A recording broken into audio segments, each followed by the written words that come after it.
नमस्कार दोस्तों, welcome to take affairs. मेरा नाम है सूरज और आज के इस लेक्चर में हम बात करेंगे नेशनल स्पोर्ट्स अवार्ड 2021 के बारे में, जिसे रिसेंटली अभी अनाउंस किया गया है और इसे डिस्ट्रीब्यूट किया जाएगा 13 नवंबर 2021 को। तो इसके बारे में हम डिटेल में डिस्कस करेंगे कि आखिर किन किन खिलाड़ियों को इस साल ये अवार्ड दिया गया है और जितने अवार्ड होते हैं स्पेशली नेशनल स्पोर्ट अवार्ड में, उन सभी को हम डिटेल में डिस्कस करेंगे।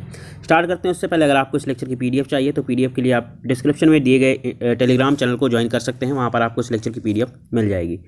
और आगे बढ़ने से पहले आप सभी से मैं पूछूंगा एक सिंपल सा क्वेश्चन ये है कि when is the national sports day celebrated, यानी नेशनल स्पोर्ट्स डे कब मनाया जाता है। 4 ऑप्शन आपके पास हैं, 2 अक्टूबर, 5 सितंबर, 29 अगस्त और 25 दिसंबर को। राइट आंसर आप अपना कमेंट करके बताइए। और अब हम बात कर लेते हैं इस अवार्ड के बारे में। तो हाल ही में युवा कार्यक्रम और खेल मंत्रालय द्वारा राष्ट्रीय खेल पुरस्कार 2021 की घोषणा की गई है। भारत के राष्ट्रीय खेल पुरस्कारों में केंद्र सरकार द्वारा भारत के खिलाड़ियों को दिए जाने वाले 6 अलग अलग पुरस्कार शामिल हैं। और अब हम बात कर लेते हैं जो पहला पुरस्कार है मेजर ध्यानचंद खेल रत्न अवार्ड, इसके बारे में। तो इस पुरस्कार को पहले राजीव गांधी खेल रत्न पुरस्कार के नाम से जाना जाता था और यह भारत में किसी खिलाड़ी को दिया जाने वाला सबसे सर्वोच्च खेल सम्मान है और इसे वर्ष 1991 से 1992 में स्थापित किया गया था। और इसी साल अगस्त 2021 में इसका नाम यह चेंज किया गया था। राजीव गांधी खेल रत्न पुरस्कार से चेंज करके मेजर ध्यानचंद खेल रत्न पुरस्कार कर दिया गया है। और यह विगत 4 वर्ष की अवधि में किसी खिलाड़ी द्वारा खेल के क्षेत्र में शानदार एवं सबसे उत्कृष्ट प्रदर्शन के लिए दिया जाने वाला सर्वोच्च खेल पुरस्कार है।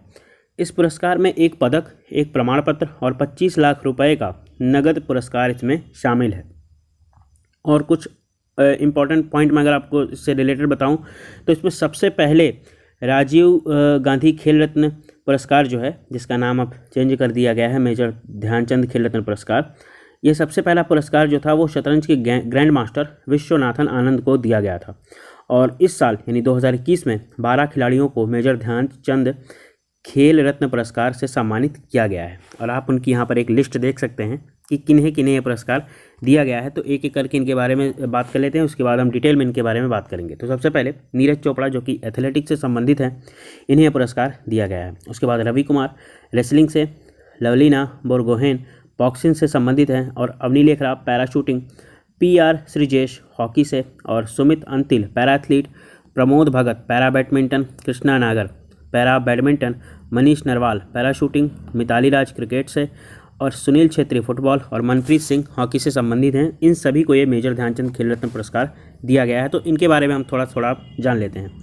तो फर्स्ट ऑफ ऑल हम बात कर लेते हैं नीरज चोपड़ा की। तो नीरज चोपड़ा जो कि एक इंडियन जेवलिन थ्रोवर हैं और इनका निक नेम जो है वो गोल्डन बॉय है। ये हरियाणा के पानीपत के रहने वाले हैं और इन्होंने जेवलिन थ्रो प्रतियोगिता में भारत को टोक्यो ओलंपिक में गोल्ड मेडल भी दिलाया अभी इस साल जो हुआ था।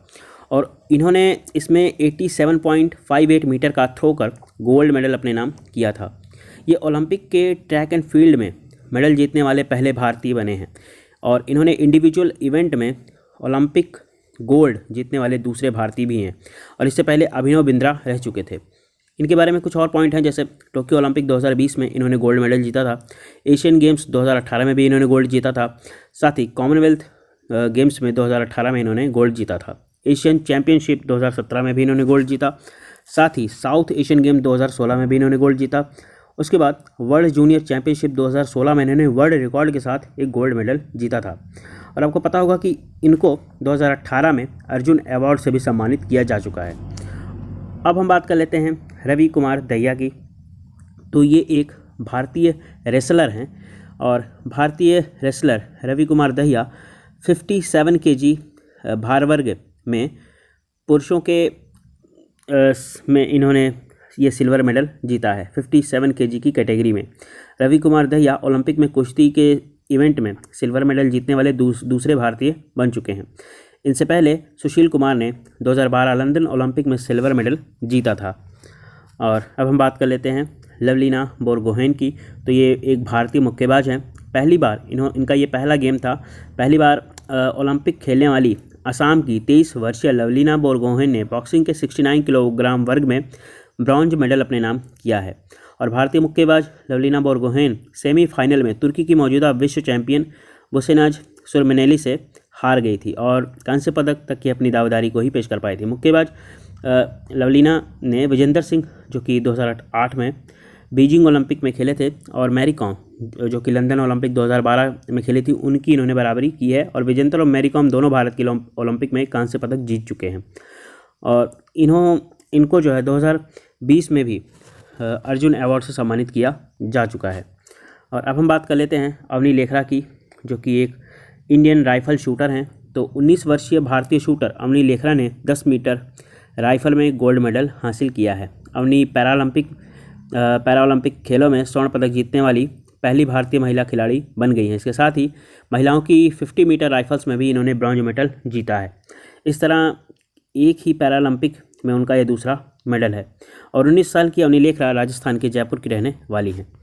और अब हम बात कर लेते हैं PR श्रीजेश के बारे में। तो PR श्रीजेश भारतीय हॉकी टीम के गोल कीपर हैं और इन्हें हॉकी टीम की दीवार भी कहा जाता है, wall of the hockey team. और भारतीय हॉकी टीम के पूर्व कप्तान भी रह चुके हैं ये। और उनके नेतृत्व में 2016 में भारतीय टीम ने चैंपियंस ट्रॉफी में सिल्वर मेडल जीता था। और 2017 में इन्हें पद्मश्री से भी सम्मानित किया जा चुका है। और अब हम बात कर लेते हैं सुमित अंतिल की, जो कि एक इंडियन जैवलिन थ्रोवर हैं। तो सुमित अंतिल ने टोक्यो पैरालंपिक में शानदार प्रदर्शन करते हुए भाला फेंक क्लास में F64 वर्ग में गोल्ड मेडल जीता है। टोक्यो पैरालंपिक के फाइनल में सुमित अंतिल ने 68.55 मीटर का थ्रो करके वर्ल्ड रिकॉर्ड भी बनाया है। सुमित अंतिल हरियाणा के सोनीपत के रहने वाले हैं। और अब हम बात कर लेते हैं प्रमोद भगत की। तो Pramod Bhagat Indian para badminton player हैं और दुनिया के नंबर 1 ये खिलाड़ी बन चुके हैं। प्रमोद ने पुरुष एकल SL3 कैटेगरी में ब्रिटेन के डेनियल बेथेल को हराकर गोल्ड मेडल जीता है। और यह पहला मौका है जब बैडमिंटन को पैरालंपिक में जगह दी गई थी। और प्रमोद भगत ने देश को इस खेल में पहला गोल्ड मेडल दिलवाया था। बैडमिंटन में गोल्ड मेडल जीतने वाले ये पहले भारतीय खिलाड़ी भी बन चुके हैं। और अब हम बात कर लेते हैं कृष्णा नागर की। तो कृष्णा नागर इंडियन पैरा बैडमिंटन एक प्लेयर हैं और ये भारत के स्टार पैरा बैडमिंटन खिलाड़ी कृष्णा नागर ने टोक्यो ओलंपिक में हांगकांग के चू माई केन को हराकर गोल्ड मेडल जीता था। और 22 साल के नागर राजस्थान के जयपुर के रहने वाले हैं। और अब हम बात कर लेते हैं मनीष नरवाल की। तो Manish Narwal Indian pistol shooter हैं और भारत के मनीष नरवाल ने शूटिंग की मिक्स्ड 50 मीटर SH1 कैटेगरी में गोल्ड मेडल अपने नाम किया है। मनीष नरवाल ने 218.2 का स्कोर कर गोल्ड मेडल पर कब्जा किया है। और 19 वर्षीय मनीष नरवाल हरियाणा के फरीदाबाद से हैं। और अब हम बात कर लेते हैं मिताली राज की। तो मिताली राज भारतीय महिला क्रिकेट टीम की मौजूदा कप्तान है। मिताली राज अंतर्राष्ट्रीय क्रिकेट में 10,000 रन बनाने वाली भारत की पहली महिला बल्लेबाज भी हैं। और 2003 से 2004 में भी इन्हें अर्जुन पुरस्कार से सम्मानित किया जा चुका है। और 2015 में इन्हें पद्मश्री से भी सम्मानित किया जा चुका है। और अब हम बात कर लेते हैं सुनील छेत्री की। और सुनील छेत्री एक इंडियन प्रोफेशनल फुटबॉलर हैं और वैसे भी अभी भारत में कोई एक प्रोफेशनल फुटबॉल टीम भी नहीं है अभी के लिए तो। और इन्हें यह पुरस्कार इस साल दिया गया है। तो अंतर्राष्ट्रीय फुटबॉल मैच में सबसे अधिक गोल करने वाले खिलाड़ियों की सूची में ये तीसरे नंबर पर आते हैं। अब आप सोच रहे होंगे कि पहले और दूसरे पर कौन है। तो पहले नंबर पे हैं रोनाल्डो और दूसरे नंबर पे हैं लायनल मेसी। इन दोनों के बाद सुनील छेत्री का नंबर आता है। और अब हम बात कर लेते हैं मनप्रीत सिंह की। तो मनप्रीत सिंह 2020 ओलंपिक में कांस्य पदक विजेता हॉकी टीम के कप्तान रह चुके हैं और साथ ही ये इंडियन हॉकी प्लेयर हैं जो कि और 2017 में भारतीय हॉकी टीम के कप्तान भी रह चुके हैं और पंजाब के रहने वाले हैं। अब हम बात कर लेते हैं अर्जुन अवार्ड की। इसे वर्ष 1961 में भारत सरकार द्वारा राष्ट्रीय खेल आयोजन में उत्कृष्ट उपलब्धि को मान्यता देने के लिए स्थापित किया गया था। यह विगत 4 वर्षों की अवधि में अच्छे प्रदर्शन और नेतृत्व, खेल भावना एवं अनुशासन की भावना बनाए रखने वाले खिलाड़ियों को दिया जाता है। इस पुरस्कार के विजेता को 15 लाख रुपए का नगद पुरस्कार, अर्जुन की एक कांस्य प्रतिमा, साथ ही एक प्रमाण पत्र इसमें प्रदान किया जाता है। और इस साल के जो खिलाड़ी हैं, जो विनर है, जिनको ये पुरस्कार दिया गया है, उनके बारे में हम बात कर लेते हैं। तो इस साल जो है 35 खिलाड़ियों को अर्जुन पुरस्कार प्रदान किया गया है। तो खिलाड़ियों की संख्या काफ़ी ज़्यादा है। तो कुछ जो इम्पोर्टेंट नाम है उन्हीं को इस लेक्चर में हम डिस्कस करेंगे। बाकी की लिस्ट मैं आपको प्रोवाइड करवा दूंगा PDF में। सबसे पहला नाम भाविना पटेल, जो कि पैरा टेबल टेनिस एथलीट हैं खिलाड़ी हैं। और उसके बाद Harvinder Singh para archery, Suhas Yathiraj para badminton, Deepak Punia wrestling, CA Bhavani Devi तलवारबाजी से संबंधित हैं, सिमरनजीत कौर बॉक्सिंग से, शिखर धवन क्रिकेट से, संदीप नरवाल कबड्डी और हिमानी उत्तम परब मलखंभ से संबंधित हैं। इन सभी को ये इस साल का ये अवार्ड दिया गया है। ये नाम काफ़ी इंपॉर्टेंट है, ज़्यादातर ये एग्ज़ाम में पूछे जा सकते हैं, इसी वजह से मैंने इनको आपको बताया है। बाकी की लिस्ट आपको मिल जाएगी। अब हम बात कर लेते हैं द्रोणाचार्य अवार्ड की। तो इसे वर्ष 1985 में भारत सरकार द्वारा खेलों में उत्कृष्ट प्रशिक्षण को मान्यता देने के लिए स्थापित किया गया था। यह कोचों को सुसंगत आधार पर उत्कृष्ट और मेधावी कार्य करने और खिलाड़ियों को अंतर्राष्ट्रीय आयोजनों में उत्कृष्ट स्थान प्राप्त करने में सक्षम बनाने के लिए दिया जाता है। और इसमें 15 लाख रुपए का नगद पुरस्कार, द्रोणाचार्य की एक कांस्य प्रतिमा और एक सर्टिफिकेट प्रदान किया जाता है। तो इस साल ये पुरस्कार जिन जिन कोचों को प्रदान किया गया है और उनके बारे में मैं आपको बताता हूँ। ये 2 कैटेगरीज में डिवाइड किया गया है, एक तो लाइफ टाइम कैटेगरी और दूसरी रेगुलर कैटेगरी में ये डिवाइड किया गया है। तो लाइफ टाइम कैटेगरी में जिन्हें पुरस्कार दिया गया है उनके नाम हैं सरकार तलवार जो कि क्रिकेट के कोच हैं, और सरपाल सिंह हॉकी के, आशान कुमार कबड्डी, तपन कुमार तैराकी और TP यूसुफ एथलेटिक्स के हैं। और अब हम रेगुलर कैटेगरी की बात करें तो इसमें राधा कृष्णन नायर को यह पुरस्कार दिया गया है जो कि एथलेटिक्स के कोच हैं, और संध्या गुरुंग जो कि बॉक्सिंग की हैं, और प्रीतम रानी सिवाच हॉकिंग, जयप्रकाश नौटियाल पैराशूटिंग, सुब्रमण्यम रमन जो कि टेबल टेनिस के कोच हैं, जिन्हें यह पुरस्कार इस साल दिया गया है। अब हम बात कर लेते हैं ध्यानचंद अवार्ड की। तो इस पुरस्कार की शुरुआत वर्ष 2002 में हुई थी। इस पुरस्कार के विजेता को ध्यानचंद की एक प्रतिमा, एक प्रमाण पत्र, औपचारिक पोशाक और 10 लाख रुपए का नगद पुरस्कार दिया जाता है। यह उन खिलाड़ियों को सम्मानित करने के लिए दिया जाता है जिन्होंने अपने प्रदर्शन से खेल में योगदान दिया है और रिटायरमेंट के बाद भी खेल आयोजनों को बढ़ावा देने में अपना योगदान देना जारी रख रहे हैं। तो इनके बारे में हम डिस्कस कर लेते हैं। और इस साल 2021 में 5 खिलाड़ियों को इस अवार्ड से सम्मानित किया गया है।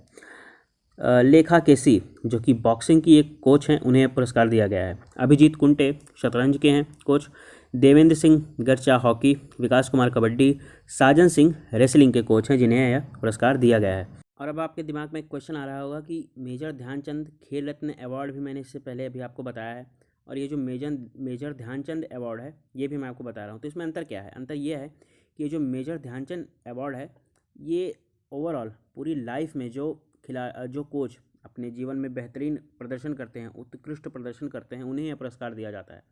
जबकि मेजर ध्यानचंद खेल रत्न अवार्ड जो है वो खिलाड़ियों के लिए है पुरस्कार। अब हम बात कर लेते हैं मौलाना अबुल कलाम आज़ाद ट्रॉफ़ी के बारे में। तो इसकी स्थापना 1956 से 55 के बीच हुई थी। ये विश्वविद्यालय स्तर के खेल प्रदर्शन के लिए दी जाती है ये ट्रॉफ़ी, और विगत 1 वर्ष की अवधि में इंटर यूनिवर्सिटीज़ टूर्नामेंट में सर्वश्रेष्ठ प्रदर्शन करने वाले यूनिवर्सिटीज़ को यह ट्रॉफ़ी दी जाती है। तो इस साल ये जो ट्रॉफ़ी दी गई है मौलाना अबुल कलाम आज़ाद ट्रॉफ़ी, ये दी गई है पंजाब यूनिवर्सिटी जो कि चंडीगढ़ में है उसे। और राष्ट्रीय खेल प्रोत्साहन पुरस्कार 2021 ये 2 संस्थाओं को दी गई है, जिनके नाम आप देख सकते हैं। पहली तो मानव रचना शैक्षणिक संस्थान को दी गई है, और ये किस क्षेत्र में दी गई है? ये दी गई है नवोदित और युवा प्रतिभा की पहचान और पोषण के क्षेत्र में।